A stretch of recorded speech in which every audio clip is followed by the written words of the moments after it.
যেমন করব, সমর্থন যেমন করব, আপনাদের ব্যর্থতার সমালোচনা আমরা করব। এটাই হচ্ছে নতুন বাংলাদেশে গণতান্ত্রিক মূল্যবোধের রাজনীতি।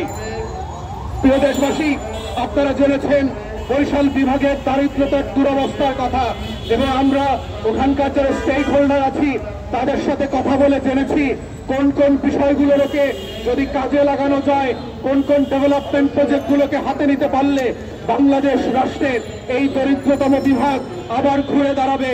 তার ভিতরে অন্যতম হচ্ছে পদ্মা সেতুর পরে ভাঙা থেকে কুয়াকাটা পর্যন্ত রাস্তাটা খুব সরু, এবং গত 2 থেকে 3 বছরে শত শত বাংলাদেশের নাগরিক যারা পর্যটক ঘুরতে গিয়েছেন অথবা যারা দক্ষিণ অঞ্চলে থাকেন তারা আহত হয়েছেন, প্রতিবন্ধী হয়েছেন, এবং কেউ কেউ জীবন পর্যন্ত তার হারিয়ে গেছে।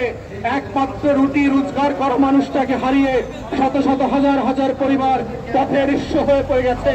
অতএব সেই বাস্তবতায় আমরা দাবি করছি সরকারের যোগাযোগ মন্ত্রণালয়ের দায়িত্বে যে উপদেষ্টা আছেন ইমিডিয়েটলি 6 লাইন করে অথবা 8 লাইন করে যেই সড়কের মহাপরিকল্পনা ছিল পদ্মা সেতুর সাথে, সেটাকে আবার রিএস্টেট করতে হবে। প্রয়োজনে আপনারা খরচকে রিভাইজ করেন।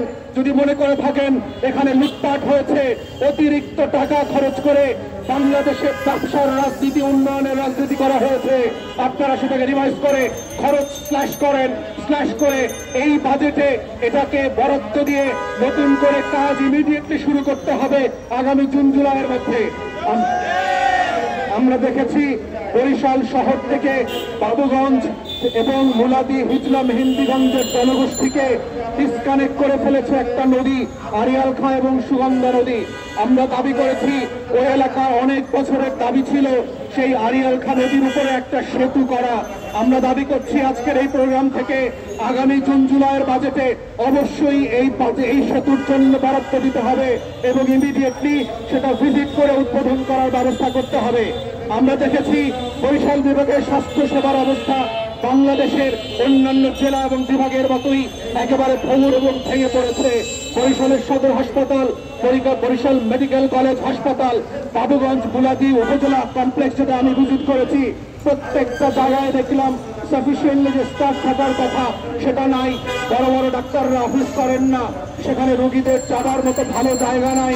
রাশেদ খান মেনন ঠিক ওই এলাকাতে বাসের জমিদারি কায়েম করেছিল, কায়েম করে একটা চরের ভিতরে, যেখানে উপজেলার অধিকাংশ মানুষ নদী পার হয়ে ট্রলার দিয়ে রুগী নিয়ে যেতে পারে না, সেখানে একটা উপজেলা স্বাস্থ্য কমপ্লেক্স করেছে পরিত্যক্ত অবস্থায়।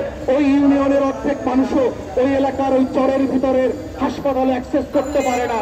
বাংলাদেশের ডেভেলপমেন্টের নামে গত দশকের পর দশক ধরে যে লুটপাট হয়েছে, বরিশালের সেই পাহেরচরের উপজেলা স্বাস্থ্য কমপ্লেক্স হচ্ছে একটা ক্লাসিক্যাল এক্সাম্পল। এটার মধ্য দিয়ে প্রমাণ হয়েছে যে উন্নয়নের যে ন্যায্যতা থাকা দরকার ছিল, পুরো দেশ জুড়ে যেই সমতা কায়েম হওয়া দরকার ছিল সেটা নাই। আপনারা দেখেছেন ভোলায় বাংলাদেশের অন্যতম বৃহৎ 3টা গ্যাস কেন্দ্র আবিষ্কৃত হয়েছে, কিন্তু বরিশালবাসীর দাবি হচ্ছে এই গ্যাসের কোনো ন্যায্য হিস্সা বরিশাল বিভাগের মানুষ